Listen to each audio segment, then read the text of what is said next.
It is Friday evening, it is the end of the month, and you all know what that means. Yes, that's right, it's this time again, your favorite Warframe news show of the month, the Warframe Devstream Recap. We have just been blessed with round about 90 minutes of Warframe goodness, and in this video, I'm gonna give you all the information that you need to know about it, what's the current state of the game with Warframe TechRod on core, and even though this dev stream was a little bit slower, more on the vibey side of things, we still did get some very spicy information on what is coming to Warframe later this year. So, big shoutouts to all our generous channel members who help me keep the lights on, and let's jump right into it. But okay, let's jump in with some very interesting incoming collaborations that might tickle your fancy, starting out with this really popular card game Balatro and Warframe are having a crossover, and if you own Balatro, then right now you can get these exclusive Warframe card covers. They didn't say specifically how you could get them, so I don't know, but I'm sure you're gonna be able to figure it out with a Google search. Then, very soon, to celebrate the spring, we're gonna get the bunny ears and some bunny springy customization options back into the game. Hey, you do you, boo. Enjoy the bunny ears, search for all the colorful eggs, and have a jolly good time. However, spring is not only about cosmetic. Also, especially if you like to have the wolf sledge, you know, the hammer from the Wolf of Saturn 6, then you will be able to hardcore farm that very soon, because they did say that throughout April there will be special event missions or alerts where the Wolf of Saturn 6 is going to be a guaranteed spawn, meaning if you want that hammer, you can farm this mission and therefore get it. They also said there will be some other rewards in there as well. Definitely keep an eye out for this in April. Then, regarding TechRod on Core, we will soon get 4 new tracks from the TechRod on Core OST on streaming services, and also in line with 1999 and TechRod on Core, Warframe will start selling a dedicated Ali plushie, and all the proceeds that they make with this will be donated to Make-A-Wish, so you can snipe one for yourself and support charity at the same time. But if plushies are not so much your thing, then this right here will be way more up your alley. Oh god, up your alley, I just realized that. This right here will be way more up your Lotus, because Warframe is collaborating with U2s to bring you the smallest space mom to ever exist, and if I'm not mistaken, they said that you can start pre-ordering from today. Another thing that will be very interesting for you will be that April the 2nd from 2 to 4, there will be an Ask Me Anything in the Warframe subreddit where many of the team will be present to answer your questions, so mark that in your calendar. And they also said that they want to host, for the first time since ages, a Warframe survey to get community input on many different topics. If you have any type of feedback, then you will be able to give it to the devs directly as part of these measures. They also did announce when the next dev stream will happen, and that will be on May 10th, live from PAX East. They said they're gonna have a really big panel, a really big stage show, whatever, on PAX East, and they kind of hyped us up a little bit, saying that there will be a lot of interesting stuff that they will share there. I would suspect that this will probably tease the first step into the next big story arc of Warframe, but you know what? It's not that long anymore. How about we just see for ourselves what they're cooking? Then, very important, if you do not have a ticket to TennoCon, but you would like to have the TennoCon digital goodies, then you can now purchase the TennoCon digital pack that is now live in the shop. Just to make that very clear though, if you already have a physical TennoCon ticket, then you don't need to buy this, because this whole TennoCon digital pack will be given to you as a code in the physical TennoCon pack, so you basically already have that then, don't buy it twice.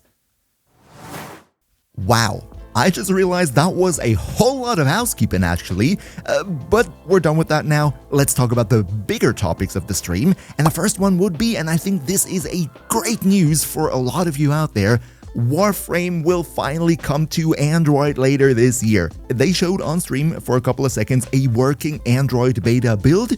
You can see right here in the background, Rebecca was playing this on a Google Pixel 9, just in case you're interested. It looked smooth, at least on that phone, what I can tell from the stream. But yeah, it seems that they're finally getting to a spot where Warframe Android is getting closer and closer to release, which is great news for many Tenno out there, because after all, Android still is the biggest market share across smartphones worldwide, and I'm sure that this will allow many Tenno to join the fandom and be part of the love going forward. and you can already pre-register at Google Play if you also love these news as much as I do.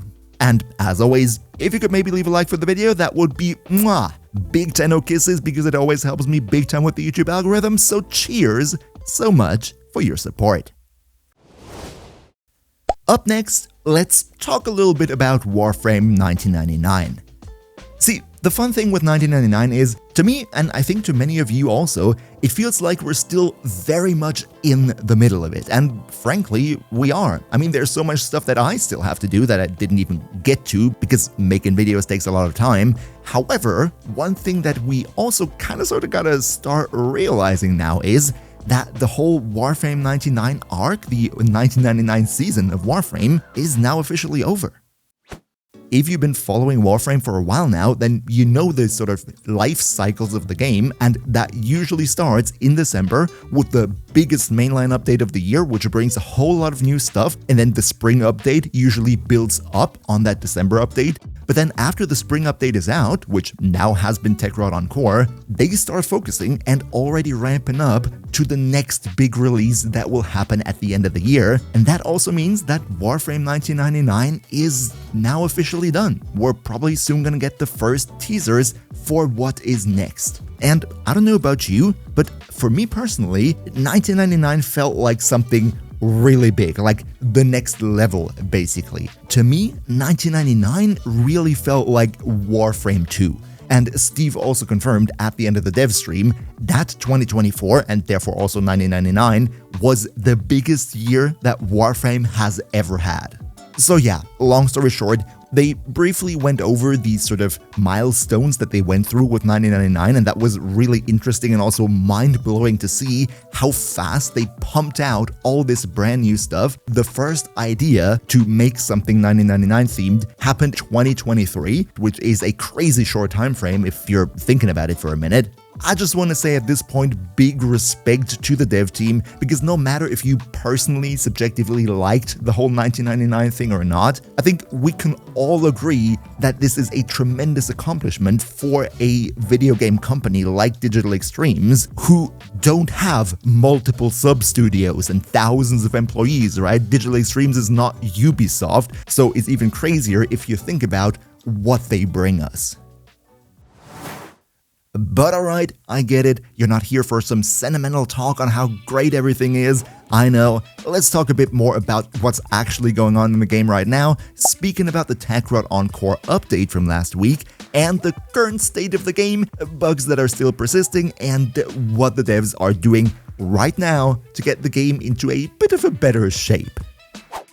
Now, first of all, they did say that Tekrot Encore was a huge update, and unfortunately, because it was so much work, they said, they couldn't ship it with all the polish that they would have liked, and they apologized for it. But I think many of the bugs have already been addressed, and they are still working on addressing the stuff that is still persisting. They said next week there will also still be a lot more hotfixes coming, so if you're currently having issues, then I think there is legitimate hope that these things will be fixed soon. Now, there was also some community questions that they went through, as well as feedback for the update, and one thing that was actually something that I had in mind myself, I'm happy I'm not the only one who had this question, and that is the coexistence of Omni and Umbra formas. The new Omni forma makes it possible that you can put this Omni polarity that fits with everything onto every mod slot now. However, this excludes specifically Umbra polarities, so they don't fit on the Omni slot. And basically the community question here was, why don't you make it that you can put an Omni forma on the same slot to allow you to then have the Omni plus the Umbra on the same slot so that really every mod would fit? This is actually a really fair point. I've been in that situation myself where in the past I've Umbra format certain frames because Umbral Intensify at that time was the best Intensify mod, but then they released Archon Intensify after that, they released Precision Intensify after that, and now all of a sudden, and I'm pretty sure many of you know this situation, you're at a point where some of these Umbral Intensify slots that you previously had are better in the form of Archon or Precision Intensify, but on the other hand, you don't want to just wipe away the Umbral polarity, because Umbral formulas are freaking rare. And even though they said that this would be difficult to implement from a coding standpoint, I would personally still really like to see this going forward. The devs are aware of that now, but on the other hand, maybe don't have your hopes up all that high, because they did state it would be a lot of work to recode the base of the game in order for it to be able to handle this type of stuff. So I guess we can just hope and see what's coming. Finally, they also hinted that they might want to look into the rarity of the new Temporal Archimedia Arcanes. People were complaining that they are too rare. Maybe we're going to see some increased drop rates there, but they didn't seem sure on that just yet. And finally, they did say that they are still continuously working on getting better performance out of this game. But how about, finally, after the video is probably almost half over at this point, let's talk about some new content that is coming into the game, because there was actually something in that direction as well. They did talk about new stuff, and the first thing that they showed were two very nice, very anticipated deluxe skins. First of all, this right here is Citrine Deluxe. She looks absolutely gorgeous. I will definitely get it as soon as it comes out. And this is something that people have been bombarding me with in the comments under so many videos, and I totally feel that, a Kullervo Deluxe skin. That's right, baby, check him out right there. We have a very naughty, very gangstery Kullervo skin right there. For the Citrine one, we already saw it in the game, so we could probably estimate that it will come out before the Kullervo one. For Kullervo though, we only have the concept art, but still, for each and every one of you out there who wanna have Mr. Red Crit Melee guy in a new light, this is gonna be it. Hope you like the design. I can't wait to see him in game. However, unfortunately, for both of these deluxe skins, they didn't give us a release date just yet. They probably don't even know themselves with which upcoming update they're gonna bundle them, so we have to be a bit more patient and see what's gonna happen.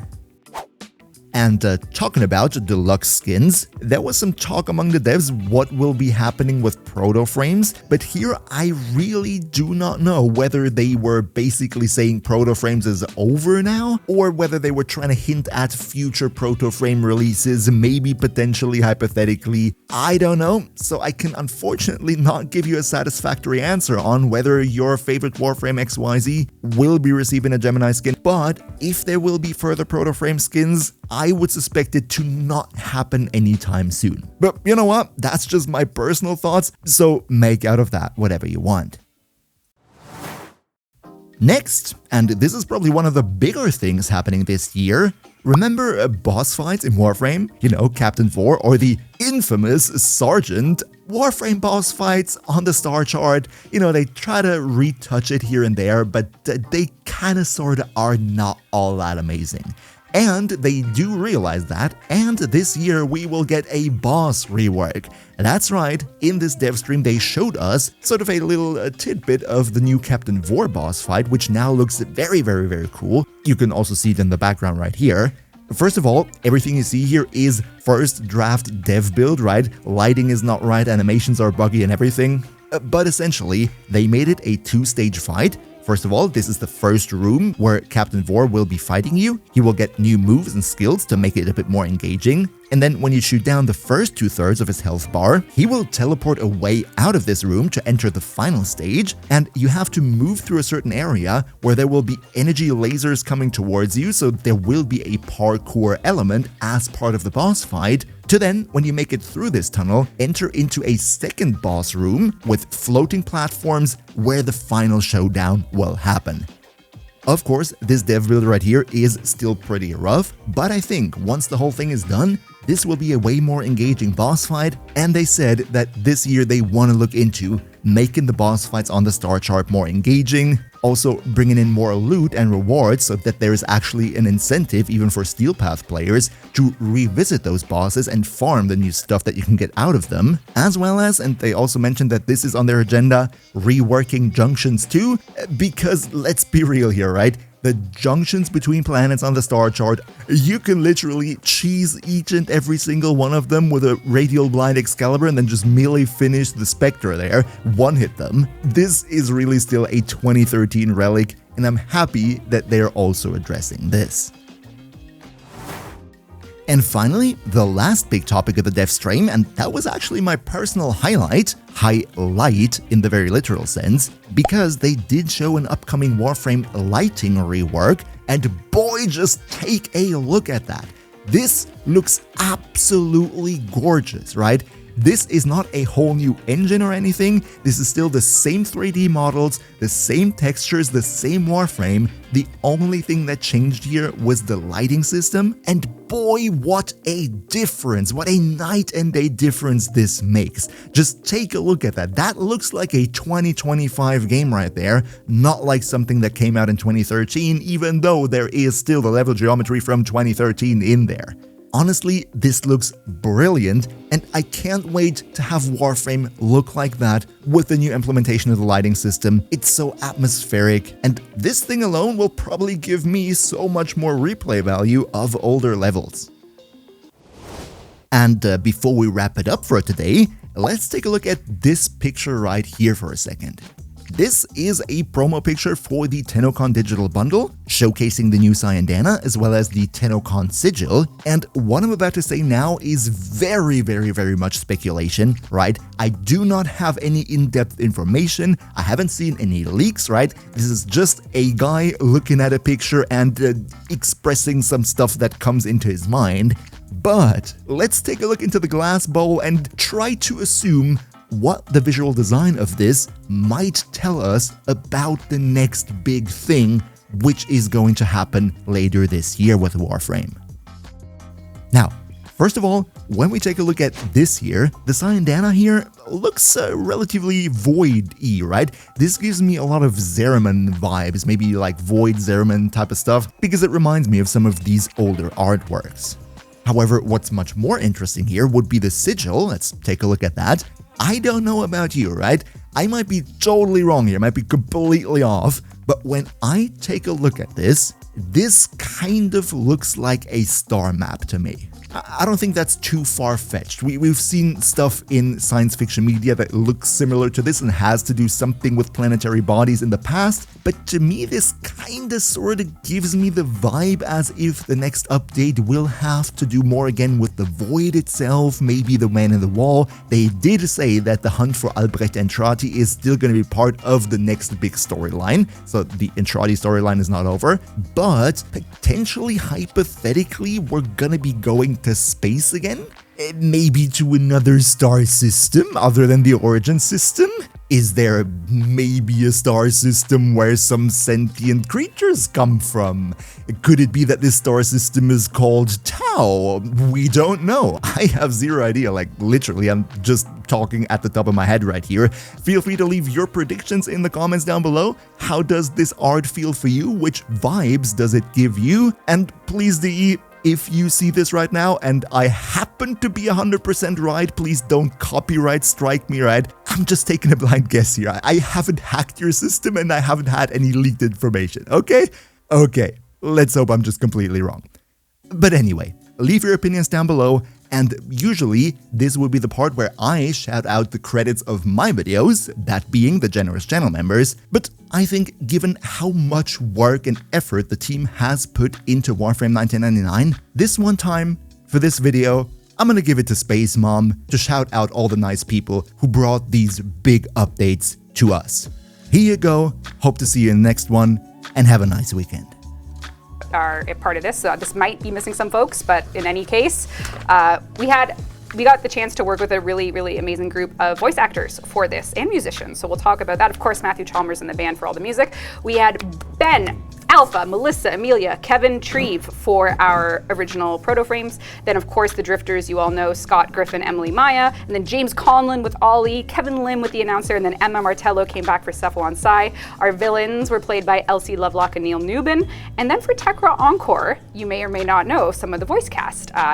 Flair is voiced by Mark Holcomb, the guitar player for Periphery, who also provided us. Whatever, he's your friend, not mine. Yeah, that's right. Get bent, loser. And then Jake Bowen is the Screamer. So if you've liked the Scaldra Screamer, the new unit in the Temple Defense, that's Jake. So that's him screaming his lungs out about awesome. The tech rot. Yeah, so that's great. Scaldra. And then for the Lizzie, so the actual guitar, it is Amanda Aiken, who you might know as a singer from, I'm not gonna, you know what, you can look her up, she's incredible, very exciting. We have Giselle Bagabuyo, and then we have Nick Apostolides, and we have, so they are doing more of the voice cast there for Kaya and Velimir. And then for the boy band, Nick again as Zeke, Chris Ward, Matthew Alex Lee, and Michael Scott Action. So these are incredible voice actors. You've probably heard their work before, and we're just very grateful that they joined the team. So